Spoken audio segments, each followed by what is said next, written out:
So నీకు ఏది కావాలన్నా సరే ఈ వర్డ్ ప్రెస్.org కి రావాలి. నేను ఎలా ప్రిపేర్ అయ్యానో చెప్తాను. ఇక్కడ హోస్టింగ్ ఎక్స్టెండ్ అని చెప్పేసి కదా, ఎక్స్టెండ్ లోపల మీకు themes, plugins, patterns, blocks, open works అని చెప్పేసి ఉంటుంది. This two are very very important. Themes, plugins అనేది చాలా చాలా ఇంపార్టెంట్. ఓకేనా? అంటే థీమ్ అంటే ఏంది, మీకు ఒక ప్రాజెక్ట్ వస్తే ప్రాజెక్ట్ రెడీ టెంప్లెట్ మొత్తం ఉంటుంది. ప్లగిన్ అంటే ఏంది, ఒక అడిషనల్ ఫంక్షనాలిటీ అనమాట. లెర్న్ దగ్గరకు వచ్చాను అనుకోండి, లెర్న్ వర్డ్ ప్రెస్ అనేది ఉంటుంది. దిస్ ఇస్ అల్టిమేట్ ఆప్షన్ అనమాట. డాక్యుమెంటేషన్ ఉంటుంది, అల్టిమేట్ ఆప్షన్ అన్నమాట. నీకు వర్డ్ ప్రెస్ లో నేను నాకంటే బెటర్ గా కంటెంట్ మొత్తం అడ్వాన్స్ గా ఇక్కడ ఉంటుంది, చదువుకోవచ్చు సార్. సూపర్ గా ఉంటుంది. Beginner WordPress developer, beginner WordPress user, intermediate WordPress user, intermediate theme developer, creating a 4 page business website, open source basic and WordPress, తర్వాత creating a landing page, website optimise, introduction to themes for developers, తర్వాత మొత్తం A to Z అనేది పెడతాడు అనమాట. మళ్ళీ వీళ్ళు కూడా ఒక సబ్ డొమైన్ తీసుకున్నారు. నీకు అట్లా కావాలంటే ట్రై టు యూస్ learn.wordpress.org. మీకు మొత్తం ఇండస్ట్రీ లెవెలే చెప్తున్నాను సార్, ఇక్కడ ఏం దాచేది ఏం లేదు. ఓకేనా? So when I come to the documentation, ఈ డాక్యుమెంటేషన్ లో కూడా టెక్నికల్ గైడ్స్, ఇన్స్టాలేషన్ కావాలా, మెయింటెనెన్స్ కావాలా, సెక్యూరిటీ కావాలా, డాష్ బోర్డ్, పబ్లిషింగ్, మీడియా, ఇవన్నీ మీకు వచ్చేస్తుంది అనమాట. సో మీరు వర్డ్ ప్రెస్ నేర్చుకోవాలంటే try to follow only wordpress.org, high priority. నేను చెప్పే సబ్జెక్ట్ తర్వాత మీరు ఇది ఫాలో అయితే సరిపోతుంది. ఓకేనా? Done, get ready for the session. Done sir. ఇప్పుడు మీరేం చెప్పబోతున్నారు సార్ అంటే, I'm going for word press mastery. So నిన్న మీకు ఒక వెబ్సైట్ చెప్పాను కదా, ఆ వెబ్సైట్ ఏం చేశారంటే DM2 AIP DMA B2.RF.GD RF.GD domain suspended అని చెప్పేసి వస్తుంది. ఎందుకు సార్ అంటే, వీళ్ళు ఇస్తారనమాట, ఏఐపి డిఎంఏ B2నో ఏదో ఇస్తే వాళ్ళు డొమైన్ సస్పెండెడ్ అనేది ఇస్తారనమాట. సో మిమ్మల్ని యాక్టివ్గా ఉంచడానికి మళ్ళీ ఒక్కసారి లాగిన్ అయ్యి లాగౌట్ అయితే ఆటోమేటిక్గా యాక్టివేట్ అయిపోతుంది. ఒకవేళ మీ డొమైన్ అనేది బ్లాక్ అయింది అనుకోండి, జస్ట్ అంటే రియాక్టివేట్ అయిన తర్వాత 24 to 48 hours ఆగండి, ఆటోమేటిక్గా మీ అకౌంట్ ని రిలీజ్ చేస్తాడు, అంటే అన్బ్లాక్ అనేది అయిపోతుంది అనమాట. ఎలా సార్? మీకోసము ఇదిగో ఈమెయిల్ ఐడితో కదా మనం వెళ్ళింది. Just command go your website AIPDMA.in. సరే ఇది కాదు, INFINITY, infinityfree.com. Click on login. Already account ఉందనుకోండి, you can make a login with Google. ఉందనుకోండి, that will make a sense. Continue. లేదు, నేను ఈమెయిల్ ఐడితో క్రియేట్ చేశాను కాబట్టి AIPDMA.in@gmail.com.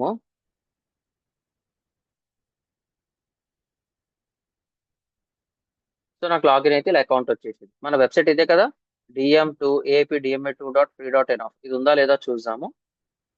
Get ready for the content. AIPDMA2.free.nf అన్నమాట. సో లాగిన్ అయితే అయ్యాను, అంటే వెబ్సైట్ అయితే లోడ్ అవుతుంది. మళ్ళీ దీని లోపల ఎలా లాగిన్ కావాలి సార్ అంటే, చెప్పాను కదా నిన్న, జస్ట్ టైప్ WP-admin చాలు. వెన్ యూ టైప్ WP-admin, నేను బ్యాక్ ఎండ్ లకి లాగిన్ అవుతాను. అంటే మీరు ఇన్స్టాగ్రామ్ లాగిన్ అవుతున్నట్టు, ఫేస్బుక్ లాగిన్ అవుతున్నట్టు, ట్విట్టర్ లకు లాగిన్ అవుతున్నట్టు ఇలా వచ్చేస్తుంది, బ్యాంక్ అకౌంట్ లాగిన్ అవుతున్నట్టు.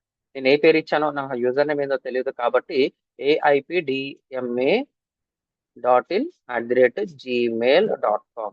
ఎప్పుడైతే మీరు వీళ్ళు ఇచ్చారనుకోండి, దానికి అర్థమైపోతుంది యూజర్ నేమ్ తో సంబంధం లేదు, మీ ఈమెయిల్ అడ్రస్ ఇచ్చినా కానీ నేను లాగిన్ చేస్తాను అంటుంది అనమాట. పాస్వర్డ్ ఏదో పెట్టాను. So this is my dash board, ఇది మన డాష్ బోర్డ్ అన్నమాట. ఓకేనా? ఇక్కడ వెల్కమ్ టు వర్డ్ ప్రెస్ అని చెప్పేసి ఉంటుంది, జస్ట్ క్లిక్ ఆన్ డిస్మిస్ అనమాట. ఇక్కడ నాకేం కావాలి సార్ అంటే, ఇక్కడ ఇది వర్డ్ ప్రెస్ అనమాట. మొత్తం ఇంతకుముందు నేను చెప్పిన ఇంపార్టెంట్ కంటెంట్ మొత్తం ఇక్కడ ఉంటుంది. Learn WordPress, documentation, this two are very very important. Official website వచ్చేసి wordpress.org. ఇక్కడ AIPDMA B2 అనేది ఏంది, మన వెబ్సైట్ కి పెట్టిన టైటిల్ అన్నమాట. ఇది మన వెబ్సైట్ నేమ్ అన్నమాట.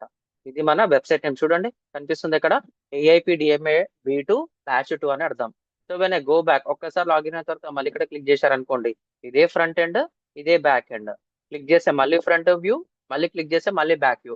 క్లిక్ అన్నమాట, స్విచ్ ఆన్ ఆఫ్ చేసినట్టు చేయాలన్నమాట, ఆన్ ఆఫ్ బటన్ లాగా ఉంటుంది అంతే. ఇదేంది సార్ ఈ పక్కన అప్డేట్స్ అన్నమాట, రీసైకిల్ ఫార్మాట్ ఉంది కదా, దిస్ కమ్స్ అండర్ అప్డేట్స్ అన్నమాట. ఇక్కడ మనకి అప్డేట్స్ అనేది 3 టైప్స్ ఉంటుంది అనమాట. ఇక్కడ మనకి అప్డేట్స్ అనేది 3 టైప్స్ ఉంటుంది. ఏమేమి update sir? Main theme update అన్నమాట, చాలా చాలా ఇంపార్టెంట్ ఇది. మెయిన్ థీమ్ అప్డేట్ అన్నమాట అంటే, వర్డ్ మీరు ఆండ్రాయిడ్ వర్షన్ వాడుతుంటారు కదా, కరెంట్ 14 15 లేదు సార్ 16th వచ్చింది, 17th వచ్చింది, 17th అనేది రిప్లేస్ చేయాలి. That comes under main core update అన్నమాట. లాజిక్ అర్థమైంది అనుకుంటాను. మళ్ళీ థీమ్ అప్డేట్ ఏంది సార్, ప్లగిన్ అప్డేట్ ఏంది సార్, కాసేపట్లో తెలుసుకుంటారు. మళ్ళీ ఇదేంటి సార్, ఇది కామెంట్స్ గురించి. ఎవరైనా వెబ్సైట్ కి కామెంట్స్ వచ్చింది అనుకోండి, అంటే మీరు Instagram comments, Facebook comments, YouTube comments చూస్తుంటారు కదా, అలాంటిది ఇక్కడ కామెంట్స్ అన్నమాట. ఇక్కడ న్యూ అని కొడితే ఇప్పుడు మార్కెట్ ఎక్కువ వాడేది ఇదే అనమాట. పోస్ట్ మీడియా పేజ్ యూజర్ ఎక్కువ వాడేది ఇదే అనమాట. పోస్ట్ పేజ్, పోస్ట్ అనేది 100 కాదు 1000% మార్కెట్ ఎక్కువ వాడేది ఇదే అనమాట. అంటే you are going to publish the new content అనమాట. ఒక ఆర్టికల్ పబ్లిష్ చేయొచ్చు, ఒక సాక్షి లోపల కంటెంట్ పబ్లిష్ చేయొచ్చు, ఒక ఈనాడు లోపల కంటెంట్ పబ్లిష్ చేయొచ్చు, times of India, Hindustan times India content అనేది ఈజీగా పబ్లిష్ చేయాలంటే you must go for the post అన్నమాట. ఓకేనా. తర్వాత ఇదంతా అయిపోయింది మనకి. చెప్తాను, జస్ట్ స్లోగా వెళ్తున్నాను అంతే. హౌడీ మనీ అని చెప్పేసి ఉందన్నమాట. ఇది నా మనీ ప్రొఫైల్ అన్నమాట. మనీ అని చెప్పేసి యూజర్ నేమ్ ఇచ్చాను. వేరే click on edit profile, you are going to see the complete back and version. కొంతమందికి కలర్ చూసి ఎగ్జైట్ అవుతుంటారు, నాకు మోడ్రన్ కలర్ కావాలి, నాకు బ్లూ అంటే ఇష్టం, yes I'm attracted to blue, నాకు ఈ బ్లూ కావాలి. దాని తగ్గట్టు థీమ్ అనేది చేంజ్ అయిపోతుంది అనమాట. స్కిన్స్ అంటారు కొంతమంది, స్కిన్స్ అంటారు అన్నమాట. నాకు ఇది ఉంటే బాగుంటుంది, ఇది ఉంటే బాగుంటుంది, సన్‌షైన్ ఉంటే బాగుంటుంది. ఎవరికి ఇష్టం వాళ్ళది. కొంతమంది కలర్ చూసి బాగా ఇన్‌స్పైర్ అయ్యి ఎక్కువ వర్క్ అనేది చేశారు. ఇది నేను చెప్పింది కాదు, research report. I will go for this one అన్నమాట. డిఫాల్టే నాకు బాగుంది కాబట్టి ఓకే. కీబోర్డ్ షార్ట్ కట్స్ కావాలంటే నువ్వు ఎనేబుల్ చేసుకో, లేకపోతే వద్దు. లేదా టూల్ బార్ కావాలంటే చూసుకో, లేకపోతే లేదు. సో నీకు ఏమైనా ఫస్ట్ నేమ్ కావాలంటే my name is S, last name is SUBRAMANYM Subramanyam. So nick name వచ్చేసి మనీ అంటారు. మనీ, సుబ్బు, సుబ్రహ్మణ్యం ఏదో ఒకటి అంటారు. సో నీకు డిస్ప్లే నేమ్ ఎలా కనిపించాలని చెప్పేసి నువ్వు ఎప్పుడైతే ఫస్ట్ నేమ్ లాస్ట్ నేమ్ ఇస్తావో నీకు అన్నిది శాంపుల్ చేసి ఇచ్చేస్తుంది అనమాట. పర్ముటేషన్ అండ్ కాంబినేషన్స్ ఫార్మెట్ లో మొత్తం చేసి మనకి ఇచ్చేస్తుంది. So this is our email ID. నువ్వు కావాలంటే చేంజ్ చేసుకోవచ్చు, కానీ కన్ఫర్మేషన్ మెయిల్ వెళ్తుంది. కన్ఫర్మేషన్ మెయిల్ చేంజ్ చేసుకుంటే అయిపోతుంది. So this is your website. Don't touch this one, don't touch this one, don't touch this one అనమాట.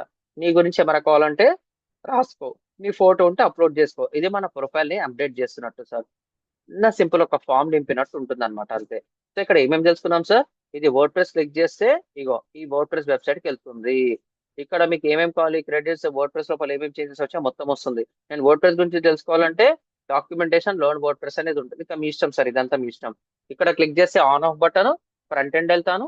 మళ్ళీ క్లిక్ చేస్తే బ్యాక్ ఎండ్ లోకి వస్తాను. ఇక్కడ వచ్చేసి అప్డేట్స్ 3 అప్డేట్స్ ఉంటాయి. I'm going to list out. ఇది వచ్చేసి కామెంట్స్. ఇక్కడ ప్లస్ సింబల్ ఈజీగా, అంటే మనకు ఫోన్ ఓపెన్ చేస్తే మనం ఫోన్ ఎందుకు ఉంటాం సార్ అంటే ఫోన్ లో చేయనికే, కాబట్టి హోమ్ స్క్రీన్ మీద call button, blue button, red button అనేది ఇస్తాడు, లేదంటే గ్రీన్ బటన్, రెడ్ బటన్ అనేది ఇస్తాడు అనమాట. సో నీకు కావాలంటే కొడతావు, ఆన్సర్ లిఫ్ట్ చేస్తే ఓకే, లిఫ్ట్ చేయకపోతే ఆటోమేటిక్ గా కట్ అయిపోతుంది. ఎట్లాగైతే ఉంటుందో ఇక్కడ కూడా పోస్ట్ లో, ఈ న్యూ లో ఫస్ట్ పోస్ట్ అనేది చాలా ఇంపార్టెంట్. మనం కాల్స్ ఎలా చేస్తామో ఇక్కడ పోస్ట్ అనేది ఇంపార్టెంట్ అనమాట. అంతకు మించి ఏం లేదు సార్. ఇదంతా మీరు తెలుసుకుంటారు అన్నమాట. ఓకేనా. Get ready for that. ఇది అర్థమైందా సార్, ఇది పోనీ కొంచెం అర్థమైందా, కొంచెం అర్థమైందా? Waiting for your answer. ఏం లేదు, డాష్ బోర్డ్ లోపల ఏముందో చెప్తున్నాను, భయపడొద్దు అనమాట. ఈ సబ్జెక్ట్ గురించి భయపడితే మనకే ఇబ్బంది అవుతుంది. చాలా simple subject. Once again I'm telling, నీకు ఫోన్ వాడడం వస్తే నువ్వు చేయొచ్చు అన్నాను, వాట్సాప్ వాడడం వస్తే చేయొచ్చు అన్నాను, ఈమెయిల్ వాడడం వచ్చే చేయొచ్చు అన్నాను, టెలిగ్రామ్ వస్తే ఇంకా హ్యాపీ.